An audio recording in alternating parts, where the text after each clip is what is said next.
لا إله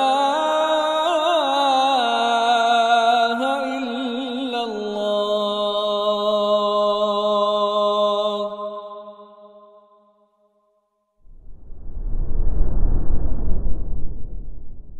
أشهد أن لا إله إلا الله وحده لا شريك له وأشهد أن محمدا عبده ورسوله لا نبي بعده. قال الله تعالى: يا أيها الذين آمنوا اتقوا الله حق تقاته ولا تموتن إلا وأنتم مسلمون. يا أيها الناس اتقوا ربكم الذي خلقكم من نفس واحدة وخلق منها زوجها وبث منهما رجالا كثيرا ونساء واتقوا الله الذي تساءلون به والأرحام إن الله كان عليكم رقيبا. جزاك الله خير. وقال تعالى: يا أيها الذين آمنوا اتقوا الله وقولوا قولا سديدا يصلح لكم أعمالكم ويغفر لكم ذنوبكم ومن يطع الله ورسوله فقد فاز فوزا عظيما. فإن أصدق الحديث كتاب الله وخير الهدي هدي محمد صلى الله عليه وسلم وشر الأمور محدثاتها وكل محدثة بدعة وكل بدعة ضلالة وكل ضلالة في النار. أما بعد. Melanjutkan kajian Iqtida as-Sirat al-Mustaqim fi mukhalafati ashabil jahim karya Syekhul Islam Ibn Taimiyah rahimahullah ta'ala. Pada pertemuan yang lampau kita sedikit menyinggung masalah qaswatul qalb, yaitu kekerasan qalbu seseorang meskipun dia memiliki ilmu Al-Quran atau ilmu syar'i. Karena panjangnya angan-angan akan dunia maka membuat keras hatinya. Dan kita lanjutkan dari perkataan Syekhul Islam Ibn Taimiyah, walamma nahallahu 'anit tashabbuhi bihaula'il ladzina qasat qulubuhum wa dzakara aidan fi akhir surati halal ladzina ibtada'u ar-rahbaniyah fama ra'auha haqq ri'ayatiha. Dan selagi Allah Subhanahu wa taala melarang kita muslim untuk menyerupai diri dengan orang-orang yang keras hatinya. Jadi kita ini dilarang menyerupai orang-orang yang memiliki kekerasan hati. Orang-orang yang memiliki kekerasan hati ini masuk ke dalamnya orang-orang berilmu namun sombong dengan ilmunya. Kita tidak boleh menyerupakan diri seperti mereka dengan arogansi keilmuan. Makanya kata sebagian dari ulama, sesungguhnya ilmu ini memiliki kesombongan, memiliki hawa panas kesombongan. Ya, jadi sangat mungkin seorang alim itu dia sombong dengan ilmunya, baik dengan cara tidak menerima kebenaran yang jelas Allah tampakkan padanya, atau dia merendahkan manusia tanpa hak. Maka ini merupakan al-kibr yang disebutkan oleh Nabi SAW. Al-kibru batarul haqqi wa ghamtun nas. Kesombongan itu adalah menampik kebenaran dan melecehkan orang tanpa hak. Adapun kalau merendahkan orang yang memang Allah Ta'ala hinakan, maka ini tidak masalah. Taib. Bisa juga kekerasan qalbu yang kita dilarang untuk menyerupai mereka, yaitu orang-orang yang berlarut dengan angan-angan dunia dan berlarut dengan kemaksiatan. Maka kita tidak diperbolehkan untuk bertasyabbuh kepada mereka. Termasuk yang populer misalnya di zaman sekarang, para seniman untuk dari kalangan musisi dan semisalnya. Maka mereka adalah orang-orang yang hatinya keras.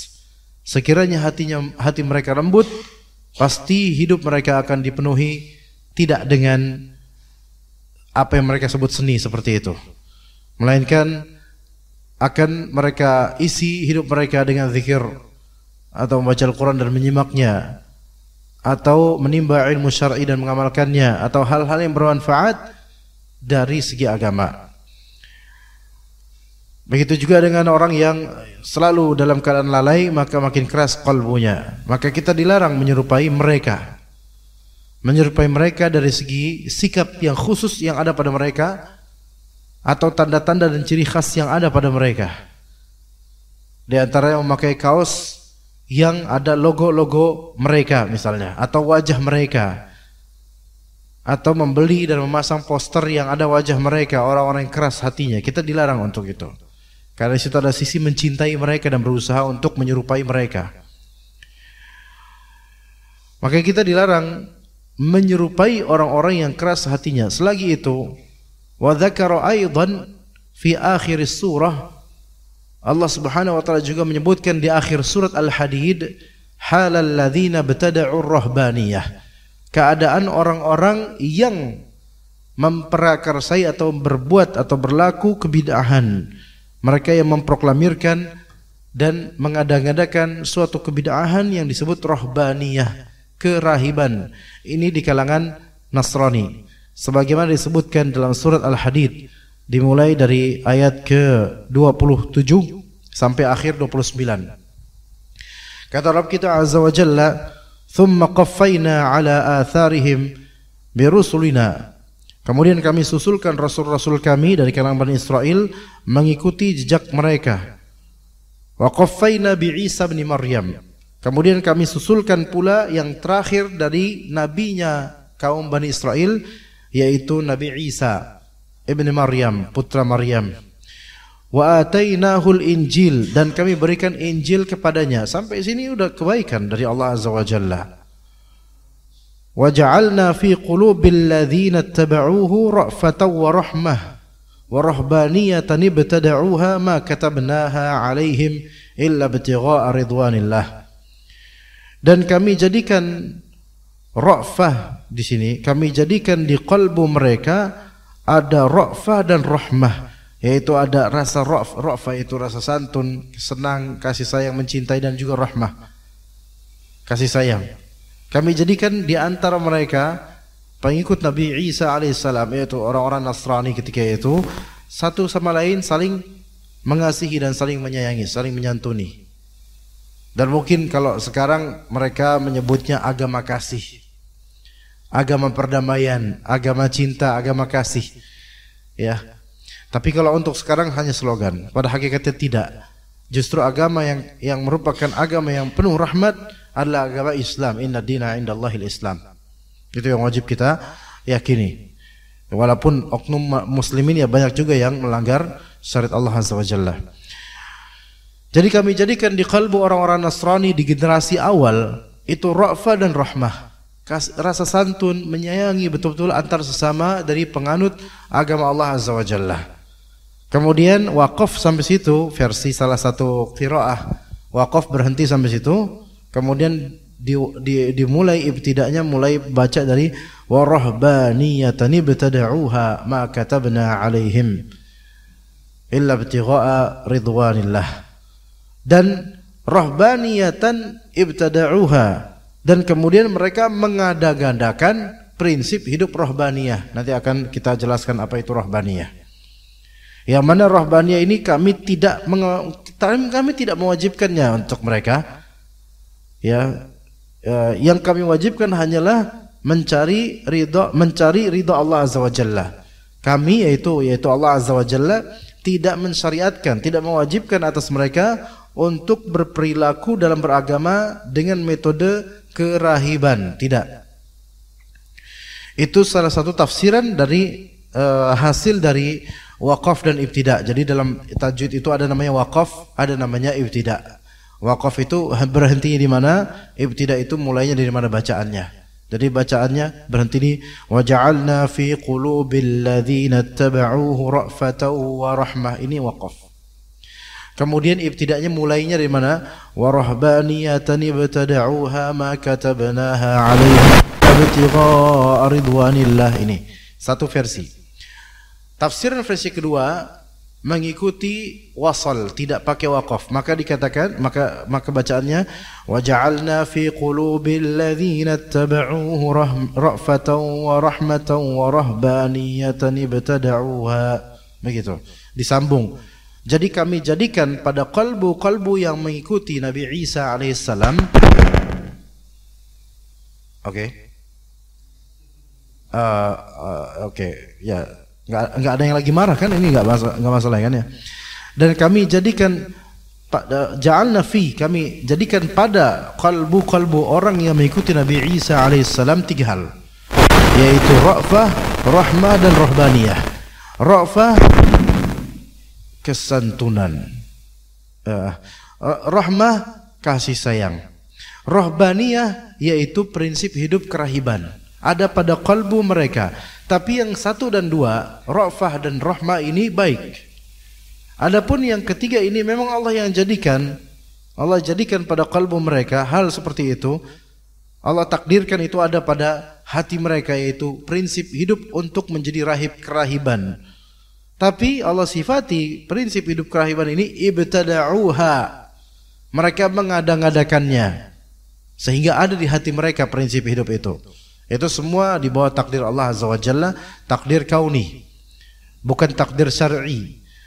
Karena segala sesuatu yang bersifat bid'ah dalam beragama itu tidak masuk dalam syariat, walaupun masuk dalam sunnah kauniyah, walaupun masuk dalam takdir, yaitu takdir semesta alam. Nah, apa itu rahbaniyah? Rahbaniyah, apa itu rahbaniyah? Yaitu rahbaniyah kerahiban adalah dikatakan oleh para ulama, rahbaniyah itu adalah al-infiradu lil ibadati wal inqita'u 'anil nasi fi as-sawami'i wa rafdun nisa'i wa tarkud dunya. 4 hal. Kerahiban, hidup menjadi rahib adalah, kalau bahasa sekarang apa?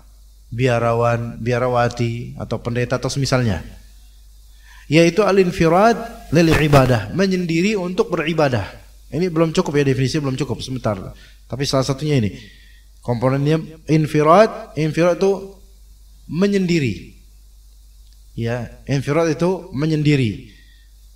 Ya, yaitu dia menjauh dari umumnya manusia. Menyendiri hanya untuk beribadah saja, khalas. Infirad lil ibadah wal inqita'u 'anil nas, dan memutus pergaulan dengan manusia. Memutus pergaulan dari manusia. Di mana kemudian fi sawami', mereka hanya berada di, kalau sekarang gereja gitu, hanya berada di biara-biara, rumah-rumah ibadah. Ya. Jadi melazimkan diri menyendiri untuk beribadah dan memutus hubungan dengan manusia untuk menyendiri ibadah di biara atau di tempat ibadah. Warafdun nisa, dan menolak perempuan, artinya tidak menikah, ya, tidak mau menikah. Dan ini semua kebid'ahan. Maka kemudian dalam Islam ini tidak dikenal seperti ini. Orang fokus hanya ibadah saja, nggak mau bekerja, nggak mau bergaul, nggak mau nikah, dan menganggap itu semua ibadah, maka ini bid'ah semua. Wa tarkud dunya, dan meninggalkan dunia. 4 hal berarti, yaitu menyendiri untuk fokus ibadah saja, enggak tanpa bekerja. Kemudian tidak mau bergaul dengan manusia. Kemudian tidak mau menikah. Ada orang enggak mau menikah, tapi alasannya itu beda. Kalau ada orang belum mau menikah karena ekonomi belum mapan, itu logis atau itu realistis, Pak.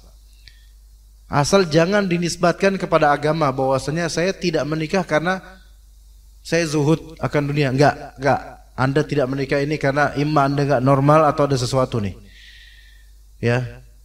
Maka kalau misalnya tidak menikah karena terlalu sibuk, itu mungkin oke lah, realistis.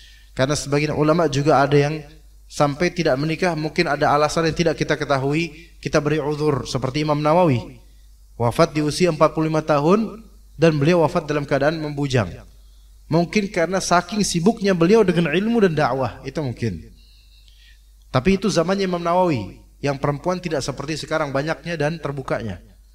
Kemudian Syekhul Islam Ibnu Taimiyah rahimahullah, beliau juga sampai usia berapa saya tidak ingat, berapa akhir tutup usianya, 60 sekian mungkin, itu beliau tidak menikah.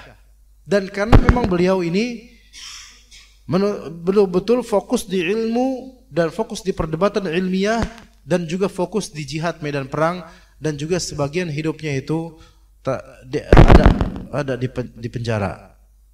Ya. Jadi enggak sempat nikah. Mungkin kalau para ulama bilang ini enggak sempat nikah yang seperti ini. Sampai ada ulama yang menulis kitab namanya Al-Ulama Al-Uzzab. Artinya ulama-ulama bujang. Itu ada listnya itu.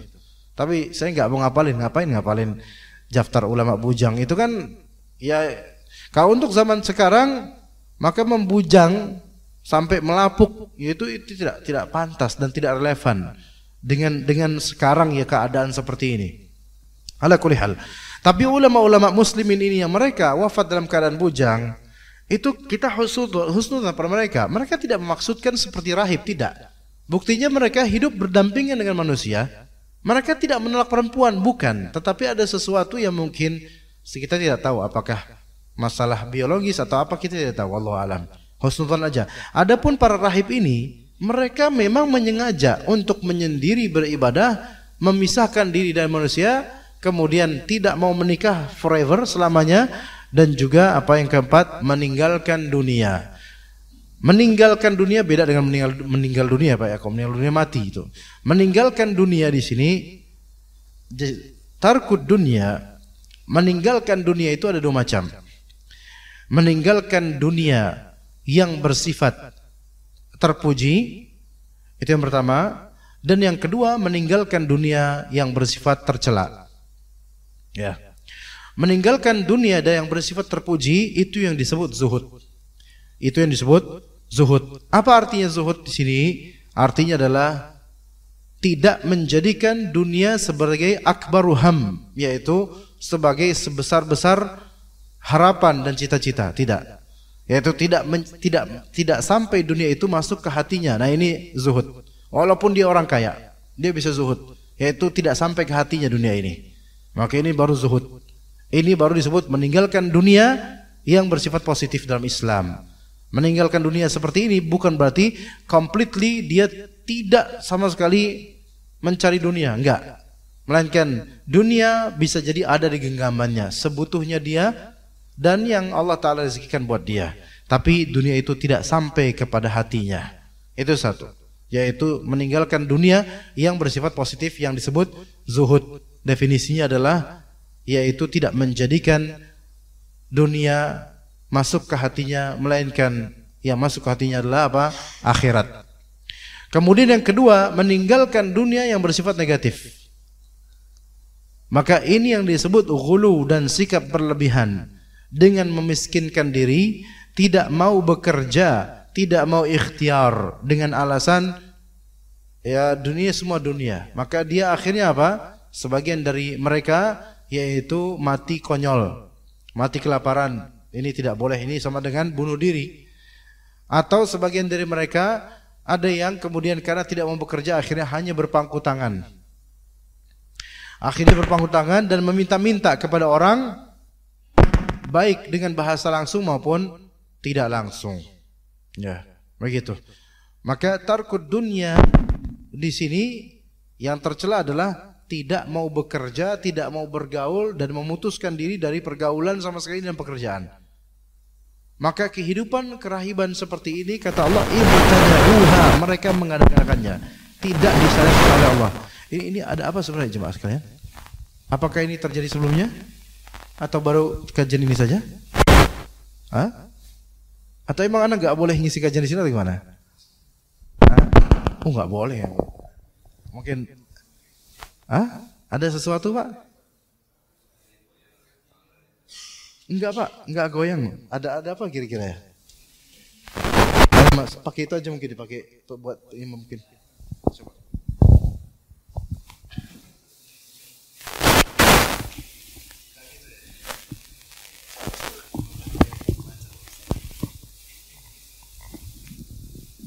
Bismillah. Matiin aja. Nah, kata Allah ibtada'uha, mereka mengadang-adakan rohbani, yaitu prinsip hidup kerahiban. Dan sampai sekarang ada yang seperti itu. Namun kita nggak percaya bahwasanya mereka itu meninggalkan dunia sama sekali, nggak ada. Karena kita nggak bisa percaya 100% kalau mereka itu tidak atau menolak perempuan sama sekali. Toh kejadian kasus-kasus yang ada di berita, kadang biarawan dengan biarawati melakukan sesuatu, baik yang terungkap di media ataupun yang tidak terungkap. Bagaimana bisa terungkap kalau memang itu biaranya ada di tengah-tengah hutan di kaki gunung. Siapa yang tahu apa yang mereka lakukan? Kita nggak tahu. Maka yang seperti ini pertama melawan dari prinsip dakwah. Dakwah itu kan untuk menyebar gitu loh. Untuk berbaur juga itu. Itu satu. Kemudian melawan fitrah, nature-nya manusia yang suka dengan lawan jenis. Ya, begitu. Nah, ya ini rohbaniyah, ini yang disebut rohbaniyah. Ya, rohbaniyah ini prinsip hidup seperti ini atau gaya hidup seperti ini itu ada di generasi keempat. Generasi keempat para pengikut Nabi Isa alaihissalam. Di kalangan ketika Nabi Isa masih hidup atau awal-awal setelah bukan masih hidup, Nabi Isa alaihissalam masih di bumi, ya. Dan setelah beliau diangkat ke langit, itu belum diketahui adanya rohbaniyah. Belum diketahui adanya rohbaniyah. Walaupun di zamannya Nabi Isa alaihissalam dan sebelumnya di zaman Nabi Zakaria, Nabi Zakaria sudah ada. Itu ada yang namanya tahrir. Tahrir yaitu pengabdian seorang laki-laki di rumah ibadah. Kalau bahasa sekarang seperti marbot ngurusin rumah ibadah saja. Ya, itu memang ada. Tapi itu bukan rohbaniyah. Karena bisa jadi seorang disebut muharrar. Muharrar itu orang yang mengabdikan diri di rumah Allah di zamannya Nabi Zakaria, yang mana hidup di rumah Allah Subhanahu wa taala, di rumah Allah yaitu agama ketika itu, agama Bani Israel. Itu dikenal ketika itu, dan posisi orang yang seperti ini posisi makomnya tinggi. Makanya Maryam radhiyallahu anha ketika istrinya Imran, إذ قالت امرأة عمران ربي إني إذ قالت امرأة عمران di sini kata Allah Azza wa Jalla dzurriyyatan ba'daha min ba'din wallahu samii'un alim إذ قالت امرأة عمران ربي إني نذرت لك ما في بطني محررا فتقبل مني. Ketika istrinya Imran ini hamil dan ketika itu nggak ada USG, jadi nggak tahu ini anak laki atau perempuan. Husnudzannya beliau, husnudzannya ibunya Maryam ini, ya, bahwasanya ini bayi yang ada di kandungan ini laki-laki ini. Ya, Pak Imronnya itu suaminya meninggal. Ya, tinggal ini bayinya nih. Ya Rob, ini istrinya Imran bernama Hanna namanya. Ya Rob, sesungguhnya saya bernazar kepada Engkau untuk menjadikan apa yang di perut saya ini sekarang sebagai muharrar. Muharrar itu adalah laki-laki yang didedikasikan hidupnya untuk beribadah dan mengurus rumah Allah Azza wa Jalla. Ini namanya muharrar ketika itu. Dan muharrar itu udah jadi derajatnya udah tinggi makamnya, ulama, kiai seperti itu. Orang saleh lah. Fataqabbal minni, maka terimalah doa saya ya Allah. Ya, itu permohonannya. Tapi kemudian falamma wada'atha qalat rabbi inni wada'tuha untha. Ketika melahirkan ternyata perempuan. Ya Rabb, saya telah melahirkan perempuan. Dan Allah Ta'ala lebih tahu apa yang dilahirkan. Walaysa dzakaru kal untha, laki-laki enggak sama dengan perempuan. Wa inni sammaituha Maryam, saya menamakannya dengan nama Maryam. Dan kemudian Maryam akhirnya tinggal di mana? Tinggal di mihrab. Tinggal di bagian depan masjid. Karena memang dari awal sudah dinazarkan oleh ibunya agar anak yang lahir nanti akan menjadi pengurus masjid. Ya udah, akhirnya Maryam jadi di masjid. Gitu. Itu kisahnya seperti itu. Tapi itu bukan rohbaniyah. Karena di syariat ketika itu tidak dikenal rohbaniyah. Ia fokus ibadah di rumah Allah, tetapi untuk lawan jenis menikah juga. Makanya Nabi Zakaria itu termasuk muharrar, orang yang fokus di rumah Allah, termasuk ulamanya ketika itu dan Rasul dan Nabi ketika itu, Nabi Zakaria, dan belum punya anak sama sekali ketika itu. Maka beliau pun menikah, Nabi Zakaria menikah sampai usia tua belum punya anak. Akhirnya kemudian ketika melihat keajaiban yang terjadi pada diri Maryam berupa rezeki-rezeki yang Allah berikan, maka kemudian Nabi Zakaria salat dan meminta kepada Allah dzurriyyatan thayyibah innaka sami'ud du'a. Saya meminta kepada Engkau ya Allah apa? Keturunan yang baik. Udah usia tua belum punya keturunan. Berpuluh-puluh tahun menikah belum punya keturunan. Sekali salat minta sama Allah dengan tulus, Allah Ta'ala kemudian memberikan jawaban. Akhirnya adalah kemudian keturunan Nabi Zakaria, yaitu Nabi Yahya alaihi wassalam, Yahya bin Zakaria alaihi wassalam. Ya, begitu. Begitu kronologinya. Jadi di zaman Bani Israel ketika itu, ya, dan Nabi Zakaria, Nabi Yahya itu termasuk nabinya para Bani Israel.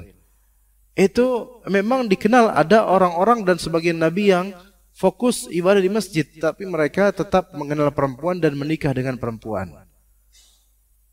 Maka tidak ada dalam syariat yaitu tabatul.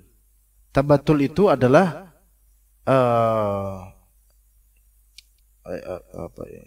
mengisolir diri dari lawan jenis, apa namanya? Tidak menikah.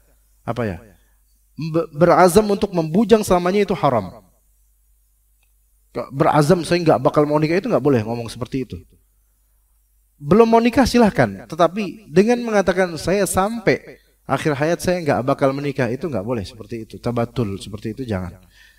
Ya, kecuali untuk misalnya perempuan yang sudah mungkin berusia tua dan dia tetap mau sama suaminya almarhum yang sudah meninggal dan dia pengen nanti insya Allah mudah-mudahan ke surga bersama dengan suaminya, itu boleh, nggak masalah selama dia tidak terkena fitnah di kehidupannya. Jadi boleh perempuan yang sudah berusia yang mungkin udahlah saya mau sama suami saya aja nanti di akhirat, saya nggak mau nikah lagi dulu, itu tidak masalah selama dia tidak terfitnah. Kalau misalnya masih usia belia, menjanda, suaminya wafat, kemudian saya nggak bakal nikah sampai akhir saya, Anda masih muda, mungkin masih banyak yang mau sama Anda dan mungkin suatu saat Anda akan terfitnah, maka nggak boleh berkata seperti itu. Ya, itu perbedaan. Adapun yang memang nggak pernah mau menikah sama sekali, tabatul, maka ini terlarang. Tidak ada, apalagi kalau dinisbatkan ini saya beragama dengan cara tidak menikah sama sekali, itu nggak boleh. Nggak boleh. Melainkan Rasulullah SAW justru menganjurkan sangat-sangat kepada para syabab, ya ma'asyar syabab, wahai para pemuda sekalian. Berarti ini disyariatkan ini sejak masih muda. Ayo menikah. Man istata'a minkumul ba'ah falyatazawwaj.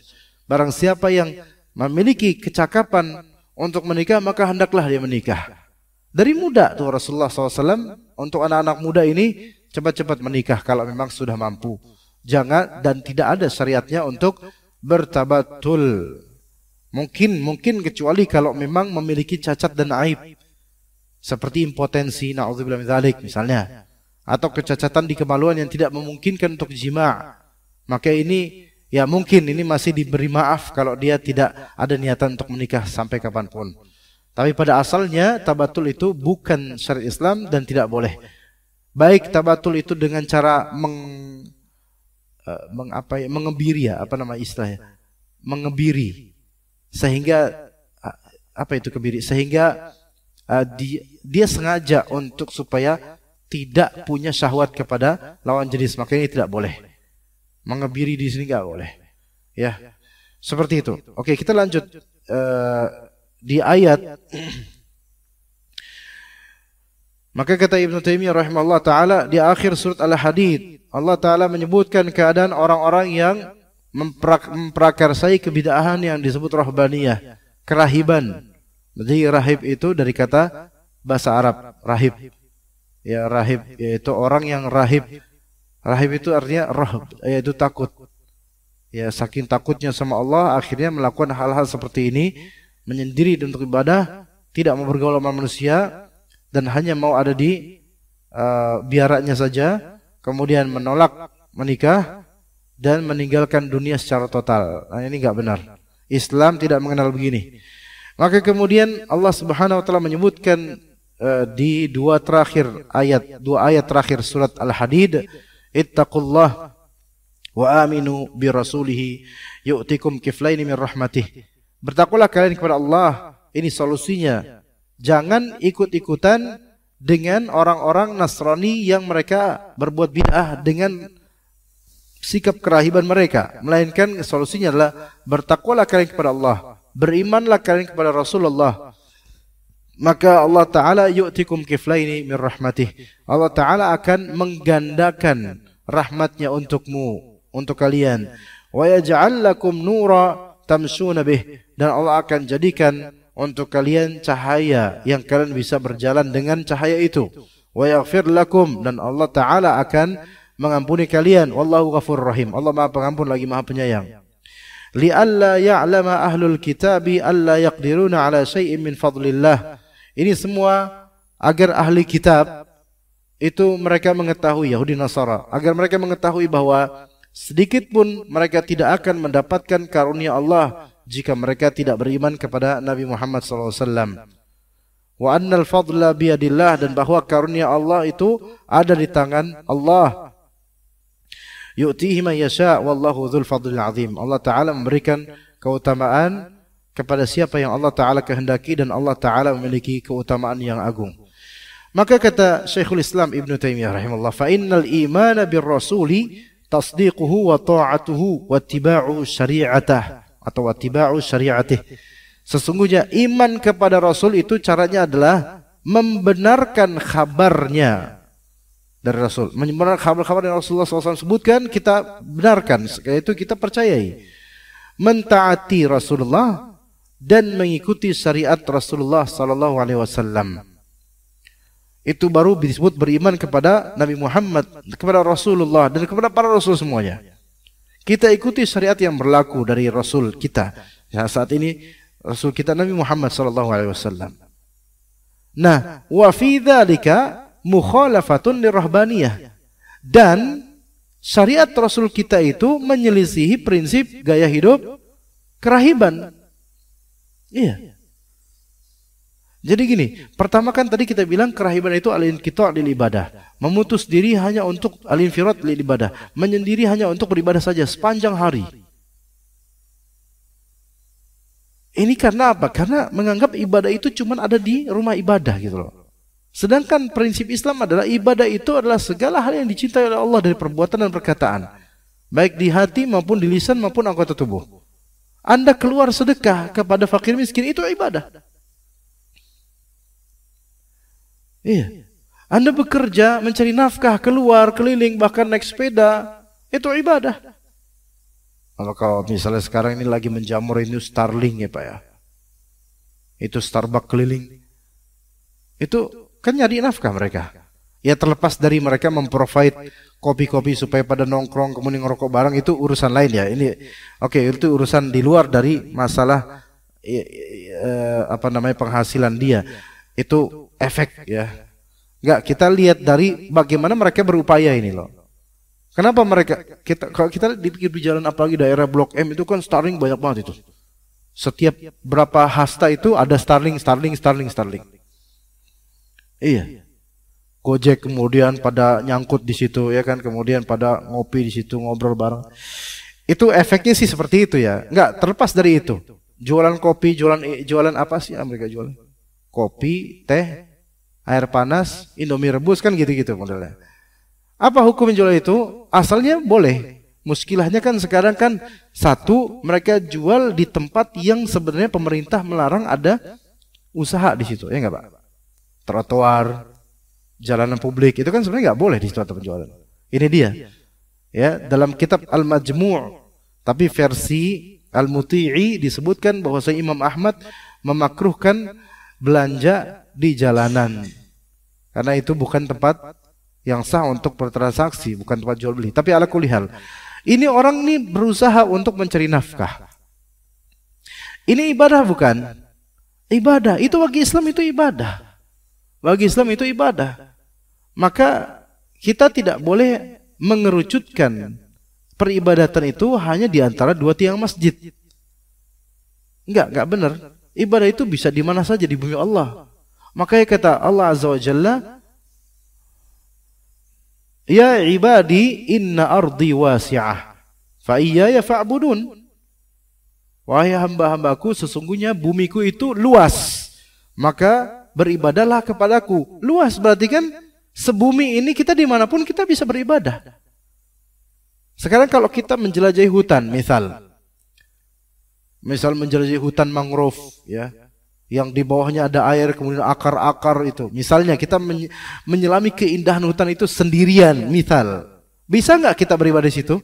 Bisa. Gimana caranya? Mentafakuri alam semesta ini, penciptanya adalah Allah. Ini ibadah qalbiyah yang ini nilainya besar di sisi Allah. Kita berzikir, mungkin kita sujud di situ. Itu ibadah. Iya, itu ibadah. Syuf, itu lihat indahnya Islam. Jadi menyendiri untuk ibadah di rumah ibadah saja sepanjang dari daily life kayak gitu, itu bukan termasuk bagian dari Islam yang seperti itu. Kalau kita lihat Rasulullah apakah kayak gitu hidupnya? Kalau kayak gitu hidupnya Rasulullah, nggak kesebar dakwah kita, nggak kesebar dakwah Rasulullah SAW. Kalau seluruh para sahabat semuanya ngumpul di masjid, semuanya jadi ahlu sufah, ngumpul di masjid, lantas siapa yang akan mengenal Islam? Lantas siapa yang akan bekerja? Siapa yang mencari nafkah? Islam enggak seperti itu. Kemudian al-inqita' 'anil nas fi shawami', memutuskan pergaulan dari manusia. Apakah Islam seperti itu? Tidak. Nabi SAW mengatakan dalam Sunan At-Tirmidzi, disebutkan dengan sanadnya oleh At-Tirmidzi rahimahullah, innal mu'min alladhi yukhalitun nas wa yasbiru ala adahum khairum minal mu'min alladhi la yukhalitu an-nasa wa la yasbiru ala adahum. Sesungguhnya orang beriman yang dia berbaur dengan orang-orang dan bersabar atas adza. Adza itu apa ya? Bisa rintangan, celaan, hal yang nyelekit, hal yang menyakitkan.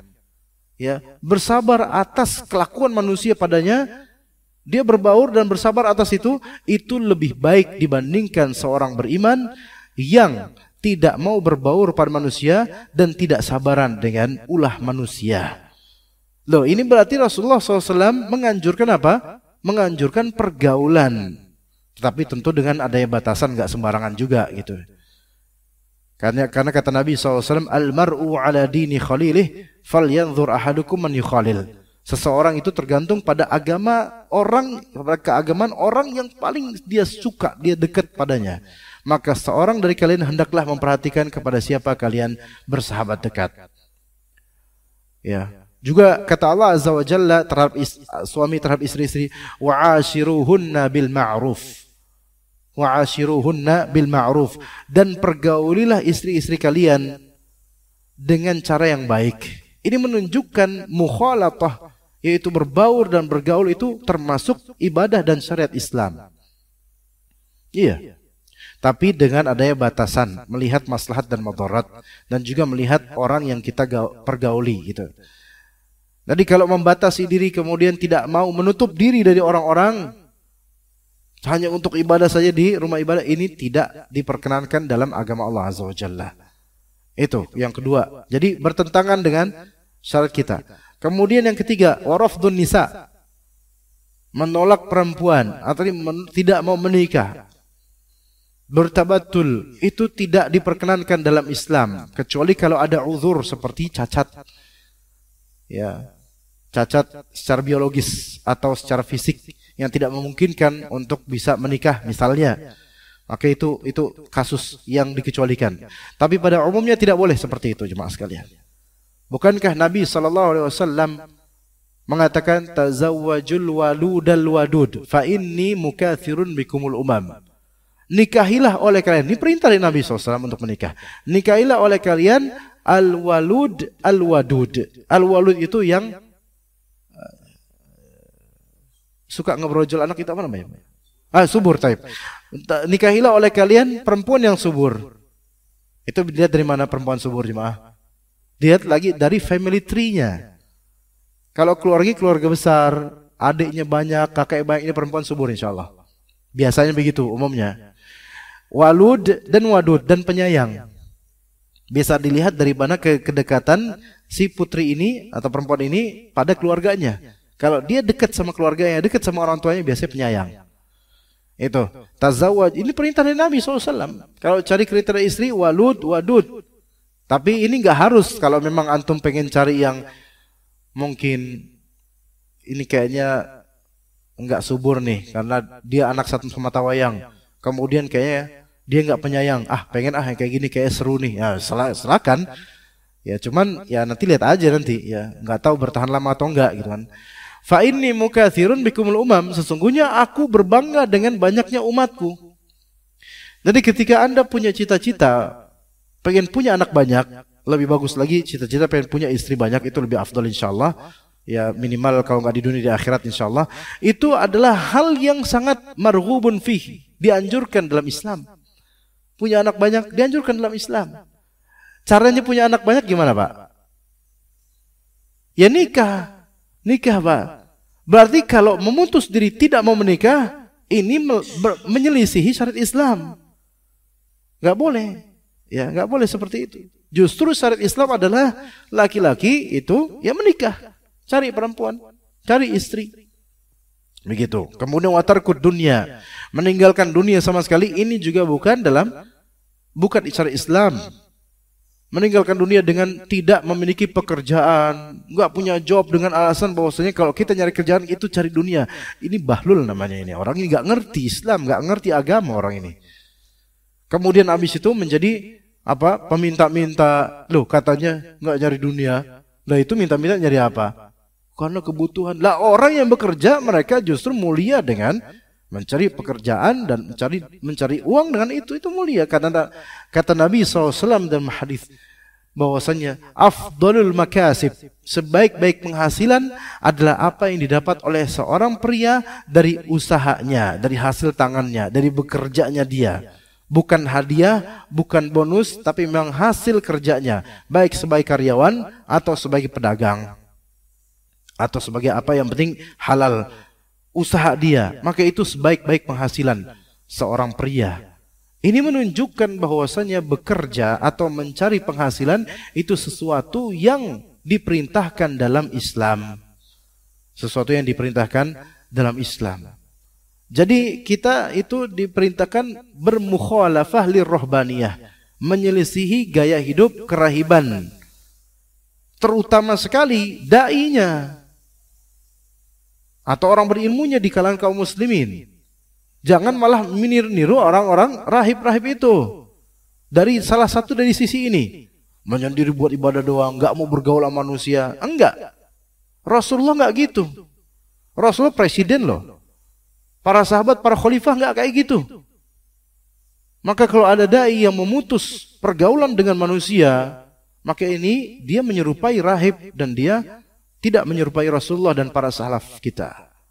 Melainkan seorang da'i itu justru harusnya mencontohkan begini Rasulullah SAW bergaul, begini para sahabat mereka saling berdekatan satu sama lain. Begitu. Malah dekat dengan umatnya Nabi SAW. Ya, begitu. Li'annahu lam yub'ats biha bal naha anha. Karena Nabi SAW, Rasulullah SAW itu tidak diutus dengan prinsip hidup atau gaya hidup rohbaniyah. Enggak. Makanya antum akan melihat sirah Nabi SAW penuh dengan ibadah, tapi ibadah yang terang-terangan sering. Di depan sahabatnya, bersama para sahabatnya. Juga kita akan melihat di sirah Nabi SAW, beliau bergaul dengan para sahabatnya, dekat dengan mereka. Dan beliau suka bertanya, mana fulan? Lama gak aku lihat. Ini menunjukkan perhatian Rasulullah pada para sahabatnya. Apakah pernah saya ceritakan di sini tentang Rasulullah SAW kadang setelah sholat atau di majelisnya beliau bersama beberapa sahabat kan ngobrol gitu. Ibaratnya misalnya seorang ustadz habis kajian ngobrol sama jemaah gitu. Itu seperti itu, ngobrol gitu.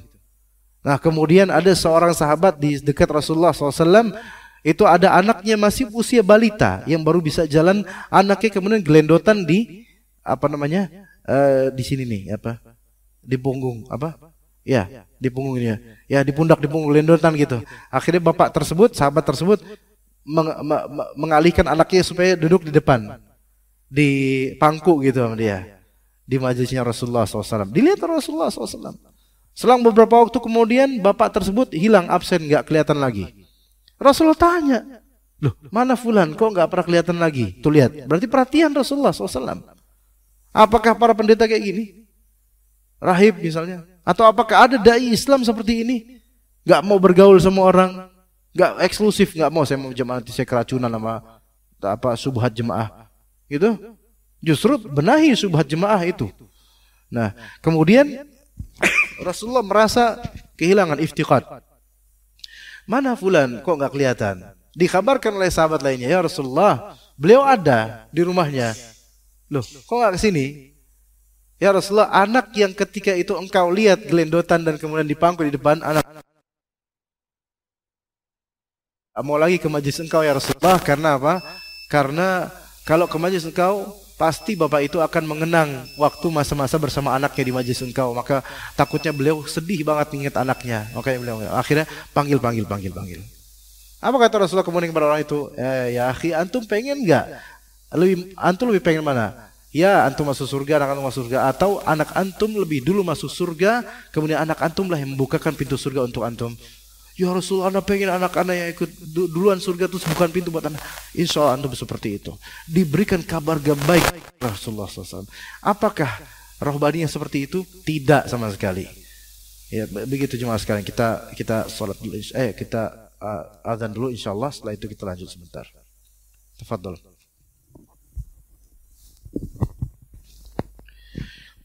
Baik, kita mulai sedikit, ulang sedikit.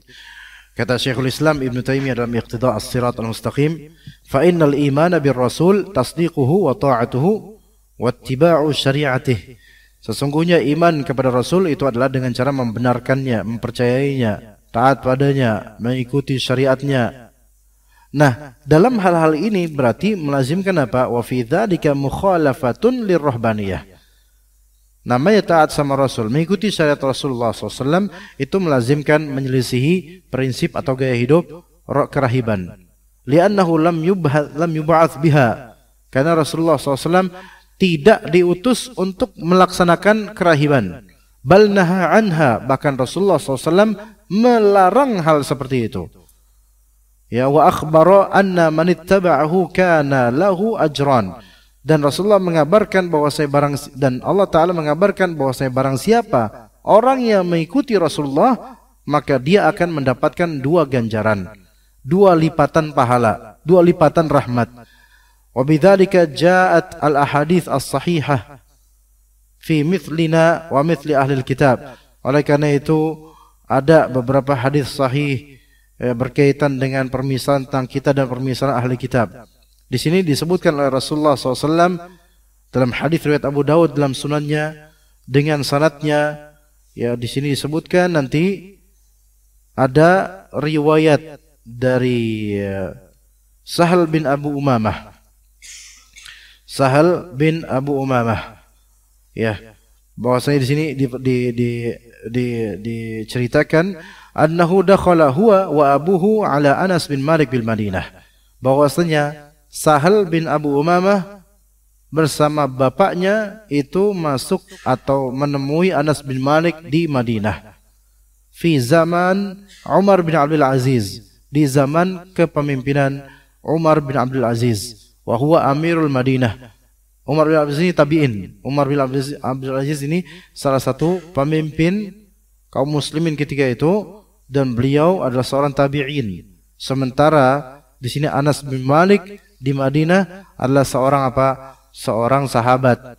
Jadi tabi'in itu menjadi penguasa di ketika itu, yaitu Umar bin Abdul Aziz yang ketika itu menjadi Amirul Madinah, pemimpin Madinah. Fa idza huwa yusalli salatan khafifah. Dan ternyata Umar bin Abdul Aziz, kan Umar bin Abdul Aziz itu enggak pernah ketemu Rasulullah SAW. Karena tabi'in enggak pernah ketemu Rasulullah SAW. Sahabat yang ketemu Rasulullah SAW. Karena sebagai imam pemimpin, maka Umar bin Abdul Aziz memimpin salat. Memimpin salat, yusalli salatan khafifah ka'annaha salatul musafir. Umar bin Abdul Aziz kemudian memimpin salat dan atau salat kemudian salatnya itu khafifah, ringan salatnya. Tidak terlalu panjang gitu. Seolah-olah ini salatnya orang yang sedang safar. Kan orang kalau safar kan biasanya salatnya enggak mau panjang-panjang gitu kan. Maka au qariban minha, atau mendekati salatnya orang yang safar. Falamma sallama, setelah salam, Maka Anas bin Malik bertanya kepada Umar bin Abdul Aziz. Anas bin Malik ini sahabat, pernah ketemu Nabi. Umar bin Abdul Aziz ini tabi'in, enggak pernah ketemu Nabi. Maka setelah Umar bin Abdul Aziz salam, Anas bin Malik berkata kepada Umar bin Abdul Aziz, "Yarhamukallah, semoga Allah merahmatimu." Ya, jadi bolehnya kita mendoakan rahmat pada orang dengan cara yarhamukallah. Jangan menunggu orang itu bersin dulu. Ya. Misalnya, "Akhi, yarhamukallah." Terus antum bilang, "Lah, saya enggak bilang alhamdulillah tadi." Enggak mesti gitu. Ya. Contohnya ini Anas bin Malik bilang, "Ya Umar bin Abdul Aziz, yarhamukallah. Semoga Allah merahmatimu. Ara'aita hadhihi as-salat al-maktubah am syai'un tanaffaltahu?" Kamu barusan ini salat apa nih? Salat fardu atau salat sunnah sebenarnya? Maka kata Umar bin Abdul Aziz, "Innaha lil maktubah." Ini tadi saya habis salat fardu. Dan wa innaha la salatu Rasulillah sallallahu alaihi wasallam. Ya, dan sesungguhnya ini adalah salatnya Rasulullah SAW. Artinya maksudnya Rasulullah SAW kalau salat fardu jadi imam, maka beliau meringankan sebagaimana dalam hadis Nabi SAW, perintah untuk meringankan salat fardu bersama jemaah, kecuali untuk qiyam di salat subuh. Maka di antara sunnahnya adalah memperpanjang bacaan rakaat pertama atau rakaat kedua. Itu ya, itu dikecualikan. Maka Nabi SAW dihikayatkan oleh Anas bin Malik. Kana yaqul, Nabi SAW berkata, "La tushaddi." Ini Nabi SAW enggak ada, tapi dihikayatkan oleh Anas bin Malik. Kata Anas bin Malik, Rasulullah SAW itu bersabda, "La tushaddidu ala anfusikum fayushaddidullahu alaikum." Janganlah kalian memperberat diri kalian sendiri. Ya, jangan kalian memperberat diri kalian sendiri sehingga Allah akan memperberat urusan kalian. Fa inna qauman shaddadu ala anfusihim fashaddadallahu alaihim. Sesungguhnya ada suatu kaum mereka memberat-beratkan diri mereka sendiri dalam ibadah, kemudian Allah berikan pada mereka pemberatan berikutnya. Fatilka baqayahum fis sawami'i wad diyarat. Itu dia ada sisa-sisa mereka, pewaris mereka yang ada di biara-biara dan rumah-rumah ibadah. Rahbaniyatan ibtada'uha. Pola hidup kerahiban yang mereka ada-adakan. Maka tabnaha alaihim. Kami itu, maksudnya Allah Azza wa Jalla, tidak pernah mengharuskan, tidak pernah mensyaratkan mereka akan hal itu. Jadi kerahiban itu adalah sisi ekstrim, tasyaddud dalam beribadah. Ya.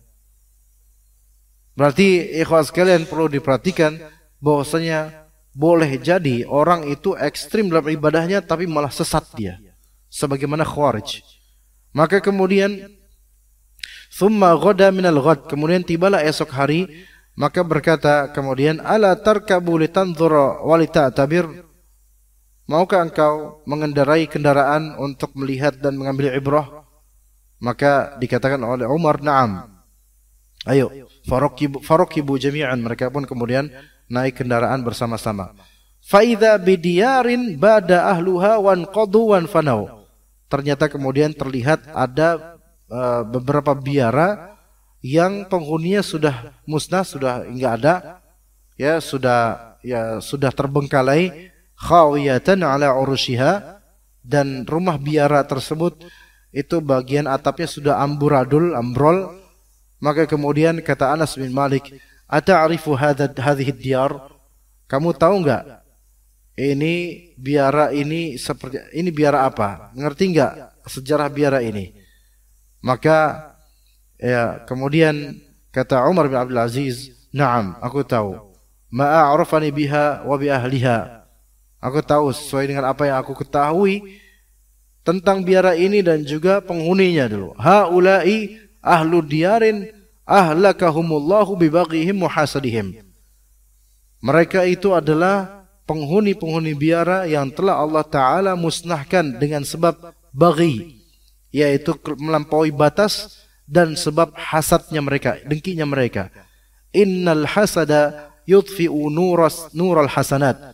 Sesungguhnya kedengkian itu akan memadamkan cahaya kebaikan-kebaikan. Makanya orang yang dengki itu enggak bakal memandang kebaikan orang yang dia dengki. Jelek semua isinya. Ya gitu kan. Wal baghyu, baghi di sini artinya adalah perzinahan. Ya, baghi di sini adalah perzinahan.